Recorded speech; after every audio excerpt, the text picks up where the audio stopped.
Hi friends, welcome back. നമ്മുടെ ഇന്നത്തെ video ഒരു ടെക് ന്യൂസ് ആണ്. കുറച്ച് ഇൻട്രസ്റ്റിംഗ് ആയ ടെക് ന്യൂസുകളുണ്ട്, ഒന്ന് രണ്ട് ഇൻട്രസ്റ്റിംഗ് ആയ ലോഞ്ചുകളുണ്ട്. അതിന്റെ ഒപ്പം തന്നെ കുറച്ച് ഇമ്പോർട്ടന്റ് ആയ വാർത്തകളുണ്ട്. ആദ്യത്തെ വാർത്ത, കഴിഞ്ഞ ദിവസം കോഴിക്കോട് നടന്ന ഒരു സംഭവം. ഒരാളുടെ പാന്റിന്റെ പോക്കറ്റിൽ കിടന്നുകൊണ്ട് ഫോൺ തീപിടിക്കുകയുണ്ടായി. അദ്ദേഹം സമയോചിതമായ രീതിയിൽ പെരുമാറിയതുകൊണ്ട് കൃത്യമായിട്ട് അപകടങ്ങളൊന്നും കാര്യമായിട്ട് പറ്റാതെ രക്ഷപ്പെടാൻ സാധിച്ചു എന്നാണ് മനസ്സിലാവുന്നത്. ആ ഫോൺ ചൂടായി തീപിടിച്ചു എന്നുള്ളതാണ് ഇവിടുത്തെ പ്രധാന പോയിന്റ്. ഈ ഒരു കാലാവസ്ഥയിൽ പല ഫോണുകളിലും ഇത് സംഭവിക്കുന്നതായിട്ട് റിപ്പീറ്റ് ആയിട്ട് കാണുകയാണ് നമ്മൾ. സോ കെയർഫുള്ളായിട്ട് ഫോൺ ഉപയോഗിക്കുക. ഫോണിൽ തീപിടിക്കുന്ന സാഹചര്യങ്ങളും ഇതിനെക്കുറിച്ച് ഒരു വീഡിയോ സെപ്പറേറ്റ് ഞാൻ ചെയ്തിട്ടുണ്ട്. അതിൻ്റെ ലിങ്ക് ഇവിടെ കൊടുക്കാം, ഒന്ന് കണ്ടു നോക്കുക. ഇനിയും ഇത്തരം സംഭവങ്ങൾ ഉണ്ടാവാതിരിക്കാൻ മാക്സിമം കെയർ എടുത്തുകൊണ്ട് തന്നെ ഫോൺ ഉപയോഗിക്കുക. ഇനി അടുത്തൊരു ബാഡ് ന്യൂസ്, ഒരിത്തിരി മോശപ്പെട്ട ഒരു വാർത്ത എന്ന് പറയുന്നത് വാട്സപ്പ് ഉപയോഗിക്കുന്ന ആൾക്കാരെ സംബന്ധിച്ച്. എല്ലാവരും തന്നെ ഉപയോഗിക്കുന്നുണ്ട്, നമുക്കറിയാം, ഞാനും ഉപയോഗിക്കുന്നുണ്ട്. വാട്സപ്പ് നമ്മളറിയാതെ തന്നെ മൈക്ക് ഓൺ ചെയ്ത് ഓഡിയോ റെക്കോർഡ് ചെയ്യുന്നതായിട്ട് ഒരു ന്യൂസ് വന്നിട്ടുണ്ട്. ട്വിറ്ററിലൊക്കെ അതിൻ്റെ ട്വീറ്റുകളും കാര്യങ്ങളൊക്കെ ഒരുപാട് വന്നിരിക്കുന്നു, തെളിവ് സഹിതം വന്നിരിക്കുന്നു. കാര്യം എന്താണെന്ന് വെച്ച് കഴിഞ്ഞാൽ, അദ്ദേഹം ഉറങ്ങുന്ന സമയത്ത് രാത്രി ഫോണൊക്കെ ഓഫ് ചെയ്ത് ആൾ കിടന്നുറങ്ങി. പക്ഷേ അതിന് ഹിസ്റ്ററി നോക്കുന്ന സമയത്ത് രാത്രി പല സമയങ്ങളിലും മൈക്ക് ഓൺ ആയതായിട്ടും 1 മിനിറ്റ് 2 മിനിറ്റൊക്കെ ഇത് വർക്ക് ചെയ്തതായിട്ടും കാണിക്കുകയാണ്, മൈക്ക് ഓഡിയോ റെക്കോർഡിംഗ് നടത്തിയതായിട്ട്. സോ നമ്മളറിയാതെ നമ്മുടെ സംഭാഷണങ്ങളൊക്കെ റെക്കോർഡ് ചെയ്ത് വാട്സപ്പ് കൊണ്ടുപോകുന്നു എന്നുള്ളൊരു സംഭവമാണ് നമുക്ക് മനസ്സിലാക്കാൻ സാധിക്കുന്നത്.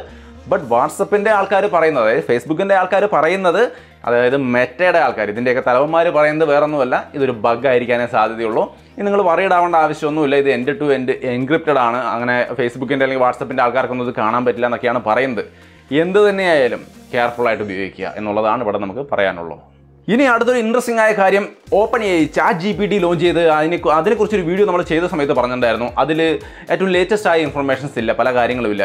ഗൂഗിളിൽ ഇങ്ങനൊരു OpenAIയുടെ പോലത്തെ, അതായത് ChatGPT പോലത്തെ ഒരു സംഗതി ഗൂഗിൾ കൊണ്ടുവരികയാണെങ്കിൽ തീർച്ചയായിട്ടും അത് വേറെ ലെവലായിരിക്കും. എല്ലാ ഇൻഫർമേഷനും അതിൽ കിട്ടാൻ സാധ്യതയുണ്ടെന്നൊക്കെ അന്ന് ഞാൻ പറഞ്ഞിട്ടുണ്ടായിരുന്നു. ഇന്ന് ഇന്ത്യയിൽ ഗൂഗിൾ ബാർഡ് വന്നിരിക്കുകയാണ്. ലിങ്ക് ഞാൻ ഡിസ്ക്രിപ്ഷനിൽ കൊടുക്കാം, ട്രൈ ചെയ്ത് നോക്കാൻ മറക്കണ്ട.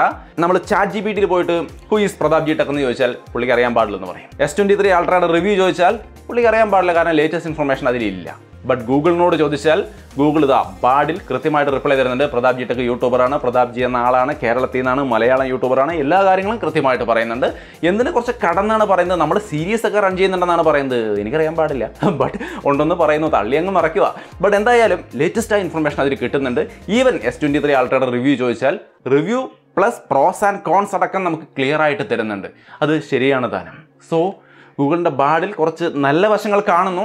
ChatGPTയും അപ്ഗ്രേഡ് ആവും നമുക്കറിയാം, ഇമ്പ്രൂവ് ആവും നമുക്കറിയാം.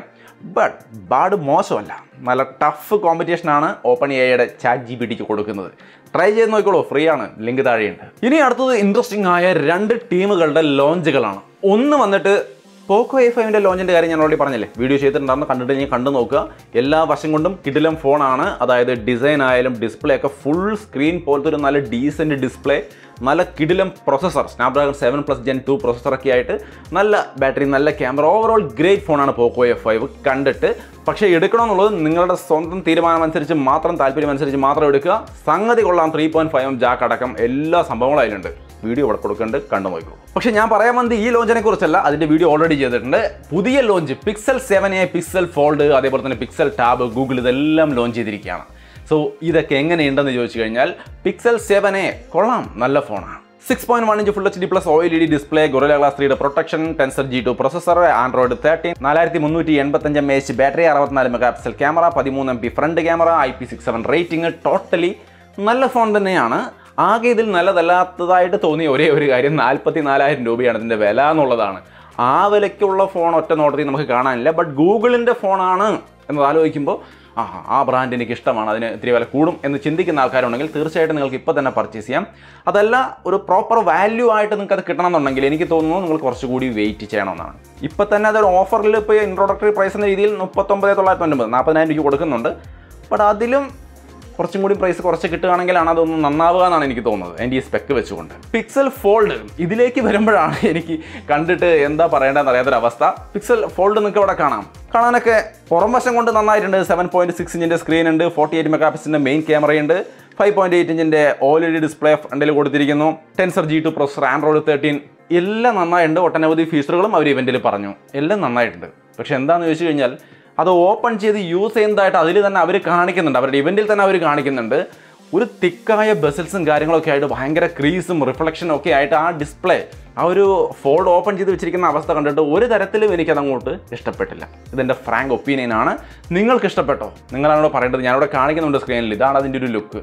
ഇതിനേക്കാൾ എത്രയോ ബെറ്ററാണ് സാംസങ്ങിൻ്റെ ഫോൾഡ്. അതിൻ്റെയൊക്കെ ലുക്ക് കണ്ടോ? അടിപൊളി ലുക്കാണ്. ഡിസ്പ്ലേ ഒക്കെ ഗംഭീരമാണ്. അതിനും 1.5 ലക്ഷം തന്നെയാണ്, ഇതിനും 1.5 ലക്ഷം തന്നെയാണ്. 80,000 രൂപ റേഞ്ചിൽ 80-90,000 രൂപ റേഞ്ചിൽ ഇറങ്ങിയിരിക്കുന്ന ടെക്നോ ഫോൾഡ് ഫാൻറ്റത്തിൻ്റെ വീഡിയോ ഞാൻ ചെയ്തിട്ടുണ്ട്. ലിങ്ക് ഇവിടെ കൊടുക്കാം. അത് ഇതിനേക്കാൾ നന്നായിട്ടുണ്ട്. അതിൻ്റെ ഡിസ്പ്ലേ ക്രീസൊക്കെ വളരെ കുറഞ്ഞുകൊണ്ട് വളരെ നന്നായിട്ട് വന്നിട്ടുണ്ട്. സോ അതൊക്കെ വെച്ച് നോക്കുമ്പോൾ ഈ ഫോൾഡ് ഒട്ടും തന്നെ പോരാ എന്നുള്ളതാണ് ഒറ്റ നോട്ടത്തിൽ എനിക്ക് തോന്നിയത്. എൻ്റെ കയ്യിൽ കിട്ടിയിട്ടില്ല, അതുകൊണ്ട് ഞാൻ അങ്ങനെ അടച്ചാക്ഷേപിക്കുന്നില്ല. ബട്ട് കണ്ടിടത്തോളം കൊണ്ട് എനിക്ക് അങ്ങനെ തോന്നി. നിങ്ങളുടെ അഭിപ്രായം എന്തായാലും തീർച്ചയായിട്ടും കമൻറ്റായിട്ട് ഷെയർ ചെയ്യാം. ഇനി പിക്സൽ ടാബ് ഇറക്കിയിട്ടുണ്ട് ഇവർ. അതും ഇന്ത്യയിൽ അവൈലബിൾ അല്ല, ബട്ട് ടാബിൻ്റെ വീഡിയോ ഒക്കെ നിങ്ങൾക്ക് ഇവിടെ കാണാം. ഈ രീതിയിലാണ് അതിൻ്റെ ഒരു ലുക്കും കാര്യങ്ങളൊക്കെ ഇരിക്കുന്നത്.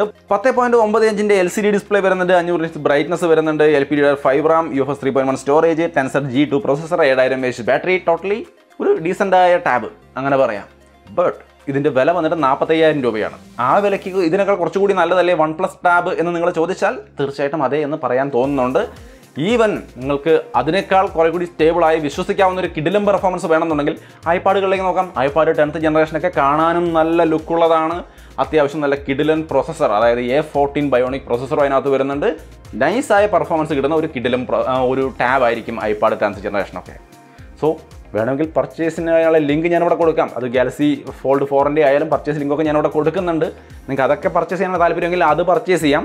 ബട്ട് എഗെയിൻ ഗൂഗിളിൻ്റെ ഫാൻസ് ആണെങ്കിൽ തീർച്ചയായിട്ടും ആ ടാബ് ഒട്ടും മോശമല്ല കേട്ടോ. ഈ സ്പെക്ക് കണ്ടിട്ട് സ്പെക്ക് വൈസ് ഗംഭീരമാണ്. സോ നിങ്ങൾക്ക് വേണമെങ്കിൽ അതിനും ട്രൈ ചെയ്യാം. ഇപ്പോഴേക്കും ഇന്ത്യയിലില്ല, വരുമ്പോൾ ഞാൻ അപ്ഡേറ്റ് ചെയ്യാം. ഇനി അടുത്ത ഇൻട്രസ്റ്റിംഗ് ആയ ഇടിപെട്ട് ലോഞ്ച് എന്ന് പറയുന്നത് Realme 11 സീരീസിൻ്റെ ലോഞ്ചാണ്. Realme 11 Pro Plusൻ്റെയൊക്കെ ലുക്ക് നിങ്ങൾക്ക് ഇവിടെ കാണാം. ശരിക്കും ആ ലെതർ ഫിനിഷർ കൊടുത്തിട്ട് പക്ക പ്രീമിയം ഫോൺ.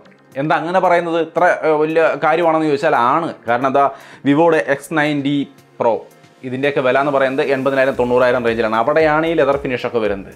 അല്ലെങ്കിൽ iQ11 60,000 രൂപ റേഞ്ചിലാണ് ഈ ലെതർ ഫിനിഷൊക്കെ കൊടുക്കുന്നത്. ബട്ട് Realme 11 സീരീസിൽ 11 Proയിൽ 20-25 രൂപ റേഞ്ചിനിടയ്ക്കുള്ള ഫോണുകളിൽ തന്നെ ആ ഒരു കിഡിലൻ ലുക്ക് നിങ്ങൾക്ക് ഇവിടെ കാണാൻ തരത്തിലുള്ള കിഡിലൻ ലെതർ ഫിനിഷ് അവർ കൊടുത്തിരിക്കുകയാണ്. അത് കെർവ്ഡ് ഡിസ്പ്ലേയും കൊടുത്തിട്ടുണ്ട്. അതായത് ഇതിലൊക്കെ കെർവ്ഡ് ഡിസ്പ്ലേ കിട്ടുന്നത് 80,000 രൂപ റേഞ്ചിൽ ഇവർ കുറച്ച് കൊടുക്കുന്നുണ്ട്. ബട്ട് എങ്കിൽ പോലും ഇത് രണ്ടും ഒരുമിച്ച് 25,000 രൂപ റേഞ്ചിൽ തന്നെ കൊടുക്കുന്നു എന്നുള്ളത് തീർച്ചയായിട്ടും നല്ലൊരു കാര്യമായിട്ട് എനിക്ക് തോന്നി. ബാക്കിയുള്ള കാര്യം ഡൈമെൻസിറ്റി 7050 പ്രൊസസ്സറാണ്. 200 മെഗാ പിക്സലിൻ്റെ ക്യാമറ, 32 മെഗാ പിക്സലിൻ്റെ സെൽഫി ക്യാമറ, 100 വാട്ടിൻ്റെ ഫാസ്റ്റ് ചാർജിങ്. ഒരു തരത്തിലുള്ള കാര്യങ്ങളിൽ ഇവർ കുറവ് വരുത്തിയിട്ടുള്ള എല്ലാം അടിപൊളിയായിട്ട് കൊടുത്തിട്ടുണ്ട്. ഇതിനൊരു പ്രോ വേരിയൻറ്റ് കൂടിയുണ്ട്, കുറഞ്ഞ വേരിയൻറ്റ്. അതിൽ 67 വാട്ട് ചാർജിങ്ങേ വരുന്നുള്ളൂ, 16 MP ഫ്രണ്ട് ക്യാമറ വരുന്നുള്ളൂ. ബട്ട് ലുക്കൊക്കെ ഏകദേശം സെയിം ആണ്. സോ അത് വന്നിട്ട് 20-22 രൂപ റേഞ്ച് കിട്ടുമെന്നാണ് പറയുന്നത്.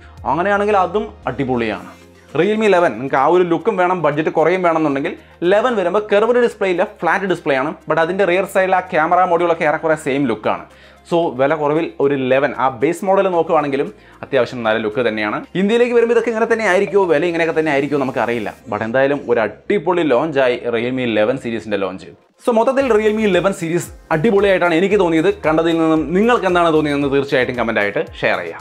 ഇനി ലാസ്റ്റ് ആൻഡ് ഫൈനലായിട്ട് Android 14 ബീറ്റ പുതിയ വേർഷൻ എല്ലാവർക്കും കിട്ടി തുടങ്ങിയിട്ടുണ്ട്. iQ11, അത് വിവോ X90 Pro ഇതിലെല്ലാത്തിലും കിട്ടിയിട്ടുണ്ട്. OnePlus 11ൽ കിട്ടും, Oppo Find N2 അങ്ങനെ കുറേ ഫോണുകളിൽ ലിസ്റ്റ് പുറത്ത് വന്നിട്ടുണ്ട്. അപ്പോൾ അതിലൊക്കെ Android 14 കിട്ടുന്നുണ്ട്.